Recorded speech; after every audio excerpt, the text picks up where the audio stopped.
Taga saan po kayo? Na lugar, na probinsya? Tacloban, sir. Tacloban. Tacloban City, Opo. sir. Kayo po ngayon ay Regional Director ng NBI sa BARM. Yes, sir. Opo. Yun po ba ay isang promosyon para sa inyo na madala sa BARM? Dahil totoo po ba na kayo ang tinatawag na Golden Boy ngayon sa NBI? I cannot comment on that po, Your Honor. Kasi po ang Nasa BARM po ako. Wala ho ako ngayon sa Opo. main office, sir. promotion po ba yon? Yung napunta kayo sa BARM? Balita ko po kasi ilang beses na kayo na-promote sa NBI.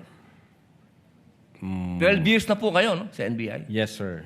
Opo. Ilang beses na po kayo na-promote? Since na pumasok ko ako sa NBI, Opo. sir. From investigation 1, 2, 3 noong 2015, 2016. Well, nung mula ako na pumasok ako sa academy, from investigation 1 hanggang ngayon sa regional director, sir. Ilang beses po yan? Sa isang taon po, ha? Sa isang taon. Anong taon po, sir, ang tinutukoy nyo? Bago po kayo napunta sa BARM. Bago ho ako napunta sa BARM, regional director po ako ng Mimaropa. May maropa. Region 4B, sir. Opo. Kayo po ba ang pumili sa BARM? Na Hindi kayo po, sir. mapunta to?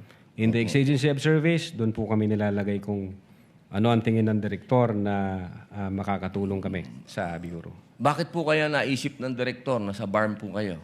Kayo po ba ay may kaalaman sa Islam?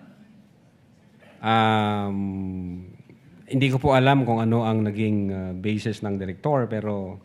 Kayo po mismo. Kayo po mismo. Ang BARM po kasi is Muslim Mindanao. Yes, Your Honor. Opo. Meron po kayong kaalaman sa Islam? In terms of what do you mean kaalaman, sir? Yung... Sa religion po ng Islam kasi Muslim Mindanao. So, ibig sabihin, kahit basic po siguro ng Islam, no?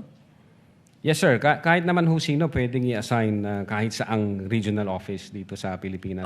Di ba po parang Regional autonomy ang autonomous region ng Muslim Mindanao. So, kailangan man siguro kahit paano meron kayong kaalaman sa Islam. Konti siguro, sir. Ano po yung konti na yun? Well, isa po akong Kristiyano at hindi ko ho malalaman yung kabuuan nung Siguro po dapat meron kayong basic din na knowledge ng Islam. Ano? Sa pangalawang tanong po, okay na po yun.